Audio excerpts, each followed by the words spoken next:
أعوذ بالله من الشيطان الرجيم. بسم الله الرحمن الرحيم. خذ العفو وأمر بالعرف وأعرض عن الجاهلين. وإما ينزغنك من الشيطان نزغ فاستعذ بالله إنه سميع عليم. إن الذين اتقوا إذا مسهم طائف من الشيطان تذكروا فإذا هم مبصرون. وإخوانهم يمدونهم في الغي ثم لا يقصرون. صدق اللہ العظیم. ترجمہ: خذ العفو، پکڑ درگزر کو، وأمر اور حکم کر، بالعرف ساتھ بھلائی کا، وأعرض اور اعراض کر، عن الجاہلین نادان لوگوں سے، وإما اور بہرحال اگر، ینزغنک تجھے کھینچے، من الشیطان شیطان، نزغ چھیڑ کی طرف یا جھگڑے کی طرف، فاستعذ باللہ پس اللہ کی پناہ میں آ، انہو بے شک وہ، سمیع علیم سننے والا جاننے والا ہے۔ ان الذین بے شک جو لوگ اتقوا ڈرتے ہیں، اذا جب مسہم انہیں پہنچتا ہے، طائفۃ کوئی گزرنے والا من الشیطان شیطان سے، تذکروا پس یاد کرتے ہیں، فإذا هم پس وہ مبصرون ہو جاتے ہیں صاحب بصیرت دیکھنے والوں میں سے۔ وإخوانهم اور جو شیطان کے بھائی ہیں، یمدونہم کھینچتے ہیں ان کو، فی الغی سرکشی کی طرف، ثم لا یقصرون پھر اس میں کمی نہیں کرتے۔ آیات کا ماقبل آیات کے ساتھ ربط و تعلق یہ ہے کہ وضاحت کے ساتھ اللہ نے توحید کو بیان فرمایا اور شرک کی اللہ نے تردید فرمائی۔ ظاہری بات ہے جس معاشرے میں اللہ نے آپ صلی اللہ علیہ وسلم کو توحید کا حکم دیا تھا، وہ معاشرہ شرک کے اندھیرے میں ڈوبا ہوا تھا، یہاں تک کہ اللہ کے گھر میں 360 بتوں کی عبادت کی جاتی تھی۔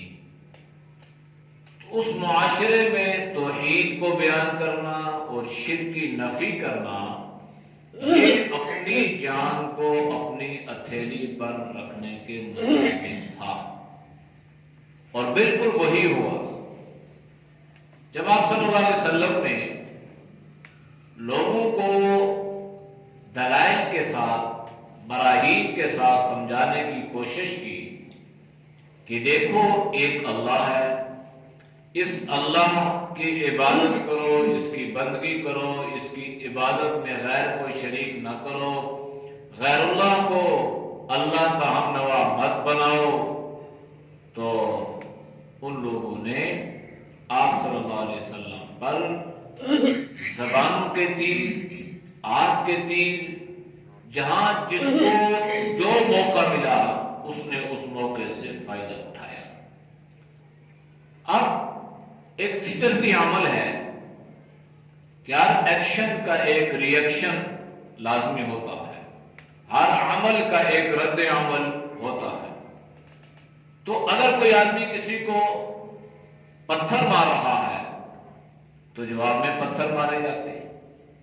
اگر کوئی آدمی کسی پر ہاتھ اٹھا رہا ہے تو جواب میں ہاتھ اٹھائے جاتے ہیں۔ اگر کوئی آدمی کسی کو گالی گلوچ دے رہا ہے تو جواب میں اس کو گالی دی جاتی ہے۔ لیکن اللہ نے ایک ضابطہ اور ایک دستور جناب نبی کریم صلی اللہ علیہ وسلم کے سامنے رکھا کہ لوگ آپ کی مخالفت بھی کریں گے، لوگ آپ کو اذیتیں بھی دیں گے، لوگ آپ کو تکلیف بھی پہنچائیں گے، آپ کے راستے میں کانٹے بھی بچھائے جائیں گے، آپ کو مجنون اور دیوانہ اور کاہن اور ساحر اور کذاب بھی کہا جائے گا، آپ کے گلے میں رسی بھی ڈالی جائے گی، آپ کی کندھے مبارک پر پیٹھ پر اوجڑی بھی ڈال دی جائے گی، آپ پہ یہ ساری چیزیں آئیں گی۔ لیکن ری ایکشن کیا ہوگا، رد عمل کیا ہوگا؟ وہ عام انسانوں کی طرح آپ کا ری ایکشن یا رد عمل نہیں ہونا چاہیے۔ وہ ضابطہ اور دستور اللہ نے بیان فرمایا اور حکم دیا جناب نبی کریم صلی اللہ علیہ وسلم کو، خذ، پکڑو۔ یعنی ایک ہوتا ہے کسی چیز کو لے لینا، ایک ہوتا ہے کسی چیز کو پکڑ لینا۔ تو پکڑنے سے مراد طاقت اور قوت ہے کہ پکڑو کس چیز کو، العفو، درگزر کرنے کو، معاف کر دینے کو۔ یہ صرف لینا نہیں ہے بلکہ اس کو مضبوطی کے ساتھ پکڑنا ہے۔ اب معافی کب ہے، درگزر کب ہے؟ جب آپ پہ کوئی اٹیک ہو رہا ہے، جب آپ کو کوئی گالی دے رہا ہو، جب آپ کو کوئی برا بھلا کہہ رہا ہو، جب کوئی آپ پر تانوں کے تیر برسا رہا ہوگا، تو اس وقت آپ کی جو کیفیت ہوگی، آپ کا جو دل ہوگا، آپ کے اندر جو انتقام کی آگ بھڑک رہی ہوگی، بدلہ لینا، انتقام لینا، گالی گلوچ دینا، ہاتھوں کا بڑھانا، اللہ نے فرمایا نہیں، ان ساری چیزوں کے مقابلے میں آپ نے کیا کرنا ہے، عفو کو، درگزر کو آپ نے پکڑنا ہے، یعنی آپ نے درگزر کرنا ہے۔ تو ان برائیوں کے مقابلے میں درگزر، یہ حکم اللہ نے آپ صلی اللہ علیہ وسلم کو دیا، خذ امر کا صیغہ ہے۔ تو آپ درگزر کیجئے، چونکہ اللہ کو جانتا ہے نا، اللہ کو علام الغیوب ہے، اللہ کو علم ہے کہ میرے محبوب پر، میرے حبیب پر، میرے پیغمبر پر کتنی تکلیفیں آ رہی ہیں، پھر آئیں گی، اور ان کی امت میں یہ تسلسل چلے گا، لوگوں پر تکالیف، مصیبتیں، پریشانیاں آتی رہیں گی۔ تو اللہ نے فرمایا کہ ہر آنے والا وہ اپنے پیغمبر کی سنت کو سامنے رکھے، اور بجائے یہ کہ وہ انتقام کی آگ میں بھڑک اٹھے، وہ کیا کرے، عفو کو، درگزر کو وہ پکڑ لے۔ دوسری چیز، وَأْمُرْ بِالْعُرْفِ، صرف یہ نہیں ہے کہ آپ نے درگزر کو لینا ہے، درگزر کرنا ہے، بلکہ اس کے ساتھ ساتھ آپ نے بھلائی کا حکم بھی کرنا ہے۔ صرف یہ نہیں ہے کہ آپ نے خاموش رہنا ہے، آپ نے برداشت کرنا ہے، آپ نے اس معاملے کو رفع دفع کرنا ہے، برائی کا جواب اچھائی سے دینا ہے، گالی کا جواب دعا سے دینا ہے، بلکہ آپ نے اچھائی کی ترغیب بھی دینی ہے، اچھائی کا حکم کو بھی آپ نے عام کرنا ہے۔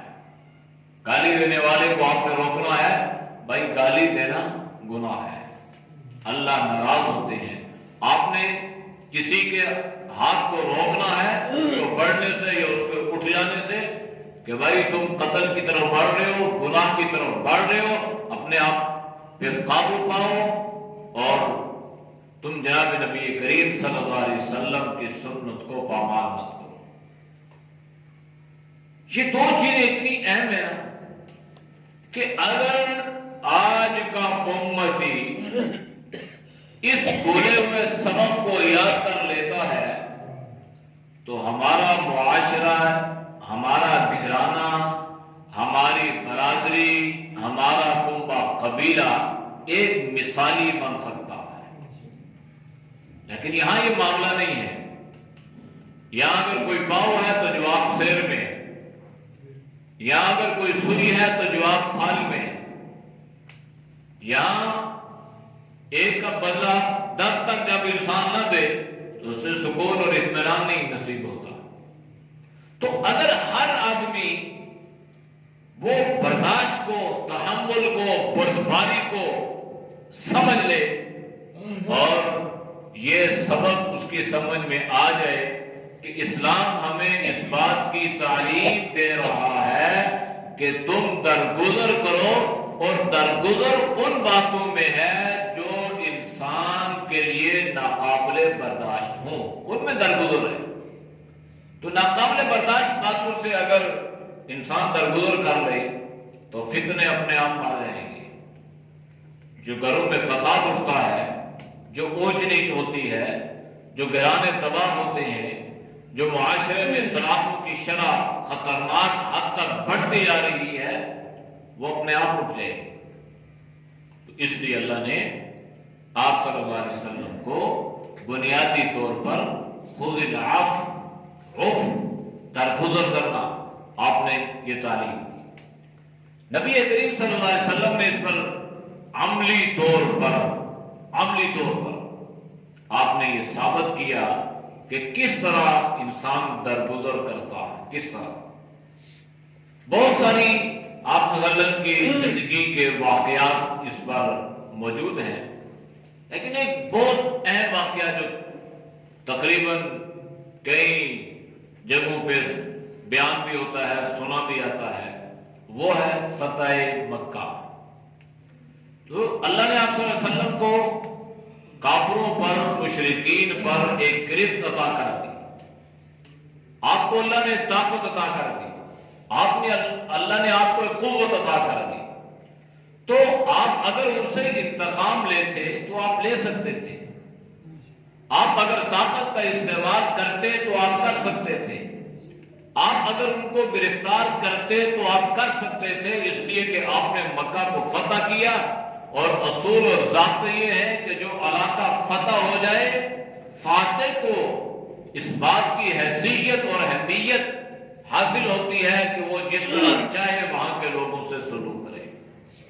اور عمومی طور پر جب کوئی ملک، کوئی حکمران فتح کرتا ہے تو وہاں کے باشندے جو ہوتے ہیں، جو عزت دار ہوتے ہیں، ان کو ذلیل و رسوا کر کے رکھ دیا جاتا ہے، انتقام لیتے ہیں، بدلہ لیتے ہیں۔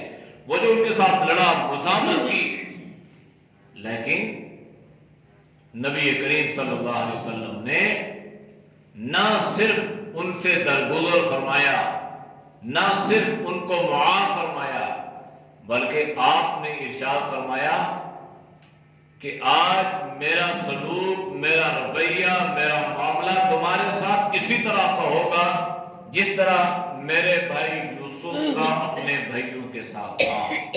یعنی آپ کے ساتھ بھائیوں والا سلوک کیا جائے گا، برادرانہ سلوک۔ اور یہ بھی نہیں ہے کہ آپ پر کوئی ملامت کی جائے گی کہ بھئی آپ نے مجھے مکہ سے نکالا تھا، آپ نے مجھے بیت اللہ سے دور رکھا، آپ نے مجھے مسجد حرام کی اتنی زیادہ نمازوں سے محروم رکھا، آپ نے مجھے عمرے کی ادائیگی کے لیے نہ آنے دیا۔ تو آپ صلی اللہ علیہ وسلم اگر چاہتے تو یہ ساری باتیں کرتے، ان پر ملامت خوب کرتے، لیکن اللہ کے نبی نے فرمایا لا تثریب علیکم اليوم، میں آج کے دن آپ پر ملامت بھی نہیں کروں گا، بلکہ اللہ سے تمہارے لیے معافی کی دعا کروں گا۔ اب یہ چیز ہے درگزر کرنا، اور یہ ذہن میں رکھیے گا کہ درگزر کرنے والے کی عزت میں کمی نہیں آتی، اللہ اس کی عزت میں اضافہ فرماتا ہے۔ کیوں؟ اس لیے کہ اس نے اللہ کی رضا کے لیے درگزر کیا۔ تو جو آدمی اللہ کی رضا کے لیے درگزر کرتا ہے وہ معاملے کو جانے دیتا ہے اور اس کو سلجھانے کی کوشش کرتا ہے تو اللہ کی مدد، اللہ کی نصرت اس کے ساتھ شامل حال رہتی ہے۔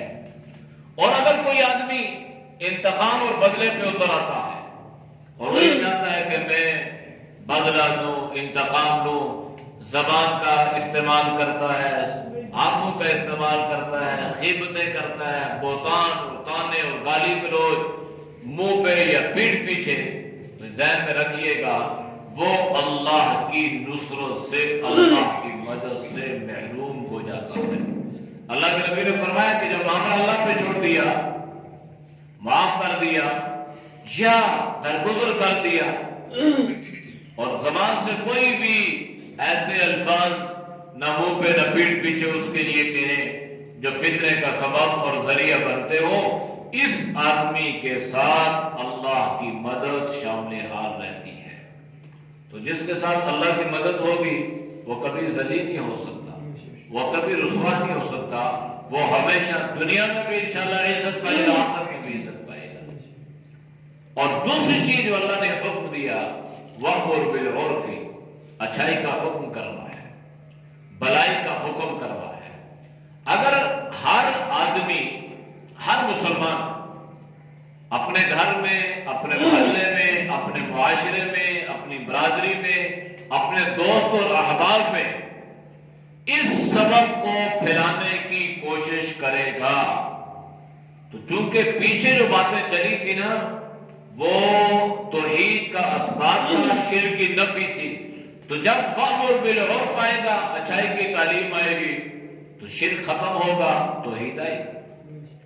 لیکن اگر شرک کرنے والے شرک کرتے رہیں گے اور کوئی آدمی ان کو دلائل سے سمجھانے کی کوشش نہیں کرے گا اور وہ اسی شرک کی حالت میں دنیا سے رخصت ہو گیا تو وہ تو مجرم ہے ہی ہے نا، ہم بھی اس مجرم ہیں۔ کیونکہ اللہ نے ہماری ذمہ داری بھی لگائی ہے کہ بھائی سمجھاؤ، جہاں تک اپنے سورسز ہیں ان کو استعمال کرو، جہاں تک آپ کے اسباب ہیں ان کو بروئے کار لاؤ، جہاں پر آپ کے تعلقات ہیں آپ مثبت انداز سے، بہترین انداز سے سمجھانے کی کوشش کریں۔ اور مفسرین نے لکھا ہے کہ قرآن کی یہ وہ آیت ہے جس میں اللہ نے بہترین انداز سے معاشرے کی اصلاح کرنے کا ایک درس دیا ہے، ایک سبق دیا ہے کہ معاشرہ کیسے سنورے گا، معاشرہ کیسے اسلامی معاشرہ بنے گا، یا دوسرے لفظوں میں یہ کہہ لیں کہ ایک اسٹیٹ کیسے اسلامی ریاست بنے گی۔ دوسرے الفاظ میں موجودہ اصطلاح میں یوں کہہ لیں کہ ہمارا ملک کیسے مدینہ ریاست مدینہ کا نقشہ اس میں آئے گا اور ہم یہ برملا کہہ سکیں کہ ہمارے ملک میں وہ طریقہ، وہ قوانین، وہ ضابطہ، وہ دستور رائج ہے جو جناب نبی کریم صلی اللہ علیہ وسلم نے سب سے پہلے اسلامی ریاست مدینہ میں رائج فرمائی تھے۔ تو یہ کب ہوگا؟ وَأْمُرْ بِالْعُرْفِ، اس سے ہوگا کہ اچھائی کا سبق یاد کرو، اچھائی کا حکم دو۔ تو جب اچھائی کا حکم دیں گے تو برائی خود بخود ختم ہو جائے گی۔ بھئی ایک آدمی کو اگر ہم نماز پر لے آئے، نماز پر، تو جب وہ 100% نماز کا پابند بن جائے گا تو اس نماز کی برکت سے وہ کتنے گناہوں کو چھوڑ دے گا، کتنے گناہوں سے توبہ کرے گا۔ وہ معاشرے کے لیے ناسور بن چکا تھا، وہ چوری کرتا تھا، وہ ڈکیتیاں کرتا تھا، وہ معاشرے میں جو ہے وہ برائیاں پھیلانے کا ایک ذریعہ تھا، لیکن جب یہ نماز پہ آ گیا کسی کی اچھائی کی ترغیب اور محنت سے تو یہ ساری برائیاں چھوڑ گئی۔ اس لیے اللہ نے نہ صرف یہ کہ برائیوں سے اور ہر طرح کی غلط باتوں سے درگزر کرنے کا حکم دیا بلکہ اللہ نے اچھائی کا حکم عام کرنے کا بھی حکم دیا ہے، اور یہ امر ہے، وَأْمُرْ امر ہے سب کے لیے، اور امر جو ہے یہ وجوب کے لیے ہے، یعنی ہمارے اوپر یہ بات واجب ہے کہ ہم لوگوں میں بھلائی کو عام کرنے کی کوشش کریں۔ اور تیسری چیز یہ ہے وَأَعْرِضْ عَنِ الْجَاهِلِينَ، جاہل اور نادان لوگوں سے اعراض کریں۔ اعراض سے مراد یہ نہیں ہے کہ آپ ان کو دعوت نہ دیں، اعراض سے مراد یہ نہیں ہے کہ آپ انہیں بھلائی کی ترغیب نہ دیں، اس سے مراد یہ ہے کہ آپ انہیں ترغیب دیں، آپ ان پر محنت کریں۔ اگر وہ آپ کی ترغیب کے جواب میں وہ بحث و مباحثہ شروع کر دیتے ہیں تو پھر آپ ان سے بحث و مباحثہ نہ کریں۔ اگر آپ اس جاہل سے بحث کریں گے، اس کے پاس علم تو ہے نہیں ہے، وہ کوئی ایسی بات کہہ دے گا کہ اس کا وہ کلمہ کفر کرائے گا، اور جس نے زبان سے کوئی ایسی بات کہہ دی تو ہو سکتا ہے وہ دائرہ اسلام سے بھی خارج ہو جائے، اور جو آدمی دائرہ اسلام سے خارج ہو گیا کسی کلمے کی وجہ سے، کسی بات کی وجہ سے، اگر وہ شادی شدہ تھا تو اس کا نکاح بھی ٹوٹ گیا۔ اس لیے بڑا سخت مسئلہ ہے، نازک مسئلہ ہے۔ تو اعراض کرنا ہے، دھرگدر کرنا ہے، اور بحث و مباحثہ ان سے نہیں کرنا۔ وَإِذَا خَاطَبَهُمُ الْجَاهِلُونَ قَالُوا السَّلَامَ، بس بات کر دیں، بحث مباحثہ چھیڑ چھاڑ مت کریں۔ وَإِمَّا يَنزَغَنَّكَ مِنَ الشَّيْطَانِ، اگر شیطان کسی کو ابارتا ہے، کوئی چیز اس کے دل میں خیالات ڈالتا ہے، وسوسے ڈالتا ہے، نزغن کسی چھیڑ چھاڑ کرنے کی یا لڑائی جھگڑے کی یا فتنہ فساد کی، تو پھر اللہ نے آپ کو ایک سبق دیا ہے شیطان سے بچنے کا، وہ ہے فاستعذ باللہ، وہ اللہ کی پناہ میں آ۔ نبی کریم صلی اللہ علیہ وسلم نے دو آدمیوں کو دیکھا، آپس میں لڑ رہے ہیں، بحث مباحثہ کر رہے ہیں، لڑائی جھگڑا کر رہے ہیں، تو اللہ کے نبی نے فرمایا کہ اگر یہ زبان سے، اچھا ایک آدمی بہت غصے میں تھا، اور غصے میں جب انسان آتا ہے نا تو غصہ اس لیے حرام ہے نا کہ وہ پھر یہ نہیں دیکھتا کہ میں کیا دے رہا ہوں، کس کو دے رہا ہوں۔ وہ ماں سامنے آئے گی تو ماں کو بھی گالی دے گا، باپ آئے گا تو باپ کو بھی، بہن آئے گی، یعنی غصہ ہے ہی حرام ہے۔ تو اس حرام کام میں وہ اس نے سب کو برابر کر دی ہے، کسی چیز کی اس نے پرواہ نہ، کسی کی عزت کو دیکھا نہ، ہو بس اس نے زبان کا بے لگام استعمال کرنا شروع کر دیا۔ تو اللہ کے نبی نے فرمایا کہ اگر یہ کلمہ زبان سے کہتا ہے اعوذ باللہ من الشیطان الرجیم، تو اس کلمے سے اللہ، اس کلمے کی برکت سے اللہ شیطان سے اس کی حفاظت فرما کر اللہ اس کو اپنی پناہ میں لے لیتا، اور جو اللہ کی پناہ میں آتا ہے اللہ اس کا غصہ بھی اتار لیتا ہے۔ چنانچہ اسی اثنا میں اس آدمی نے سنا اور اس نے کلمہ پڑھا اعوذ باللہ من الشیطان الرجیم، یہ کلمہ پڑھنا تھا، یہ اعوذ باللہ پڑھنی تھی، تعوذ، تو اللہ نے اس کے غصے کو دور فرما دیا۔ تو عمومی طور پر انسان جو ہے نا کام جو خراب کرتا ہے نا، خراب، تو یہ غصے کی وجہ سے کرتا ہے، اور خاص کر ہمارے شادی شدہ مرد غصے کی حالت میں کوئی بات انہیں یاد رہے یا نہ رہے، لیکن ایک بات انہیں لازمی یاد رہتی ہے کہ وہ فوراً بیویوں کو طلاق دے دیں، اور میں غصے کی حالت میں بھئی طلاق ایسا معاملہ ہے، اللہ کے نبی نے فرمایا کہ غصے میں دو، پیار میں دو، محبت میں دو، مذاق میں دو، جس حالت میں دو گے طلاق واقع ہو جائے گی۔ تین چیزیں، نکاح، طلاق اور عتاق۔ عتاق کہتے ہیں آزادی کو، آقا نے غلام کو آزاد کر دیا، غصے میں آزاد ہو جائے گا۔ نکاح کیا، غصے میں جب وہ قبول ہوا گواہوں کی موجودگی میں، نکاح ہو جائے گا۔ اور اسی طرح اگر کسی نے غصے میں بیوی کو طلاق دے دی تو طلاق واقع ہو جائے گی۔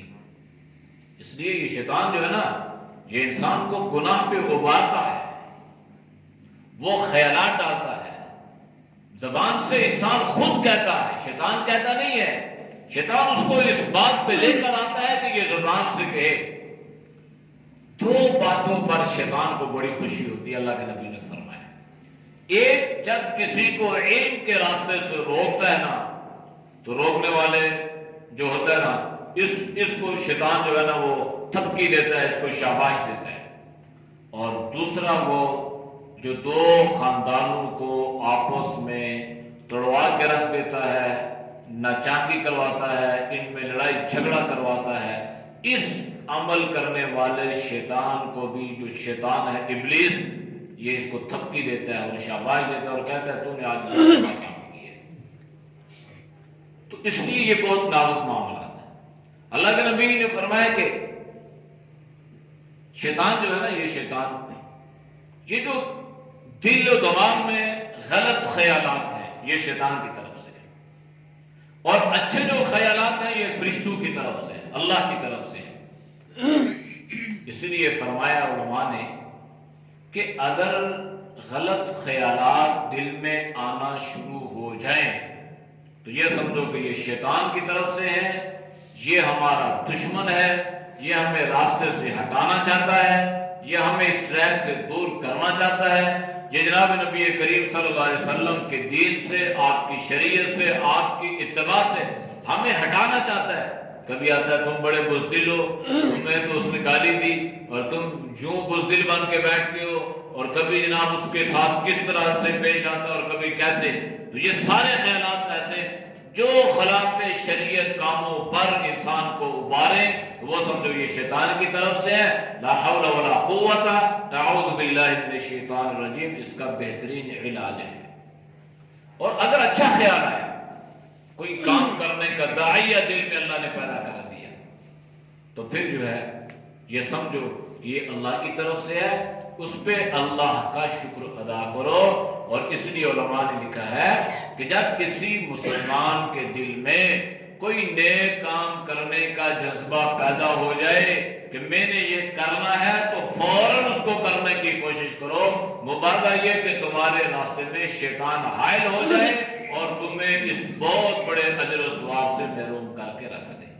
اس لیے جب نیک عمل اللہ کی طرف سے ہے اور اللہ نے یہ خیال دل میں ڈالا ہے، تو اگر تاخیر کریں گے، چلو جی کر لیں گے، آج نہیں، کل نہیں، پرسوں نہیں، پھر کبھی، تو ممکن ہے اللہ پاک پھر تمہیں اس کام کرنے کی توفیق عطا نہ فرمائے اور تمہارے کام میں شیطان حائل ہو جائے، رکاوٹ بن جائے۔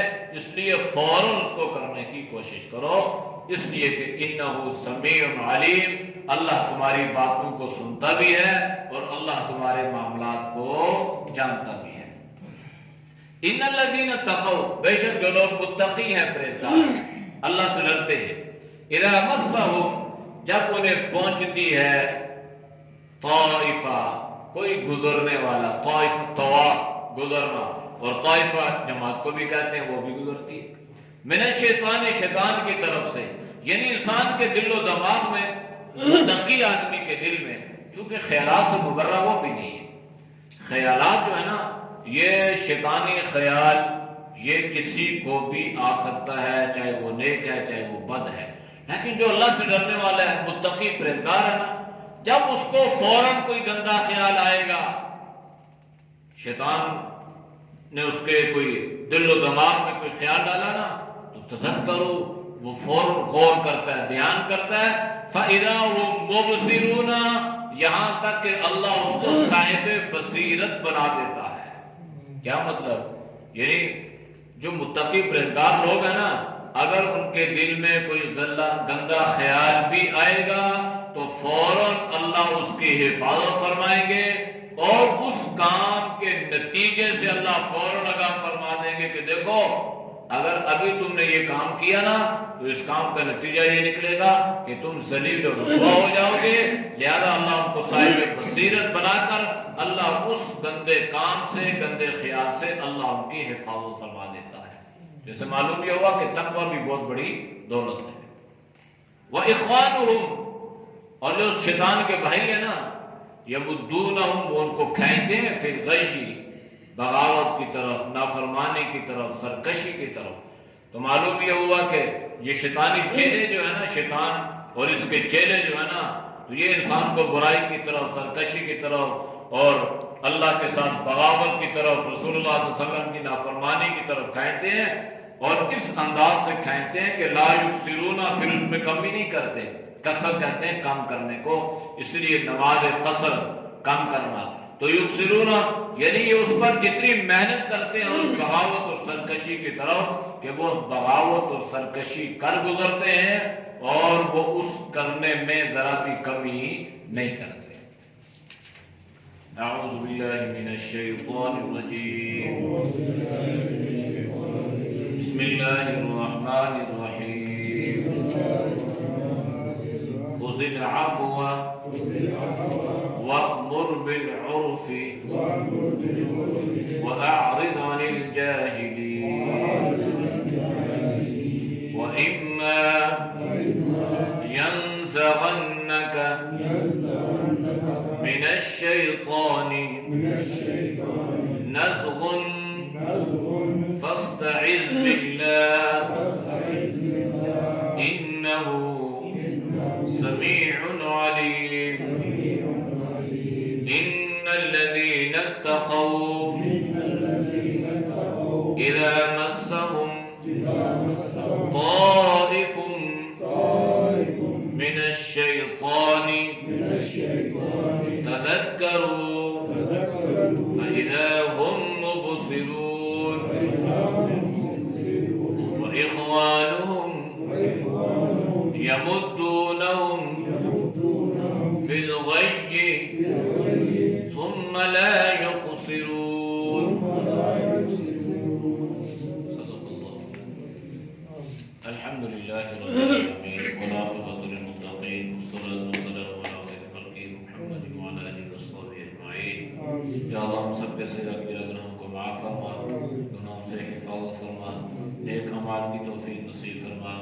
یا اللہ ہر طرح کے برے اعمال سے، برے خیالات سے، یا اللہ برے لوگوں کی صحبت سے اللہ تو ہم سب کی حفاظت فرما. شیطان کے شر سے، حاسدین کے اثر سے، منافقین کی منافقت سے، نفس کے شر سے اللہ تو ہم سب کی حفاظت فرما. یا اللہ اپنے حبیب صلی اللہ علیہ وسلم کامل اطاعت و سچی محبت نصیب فرما.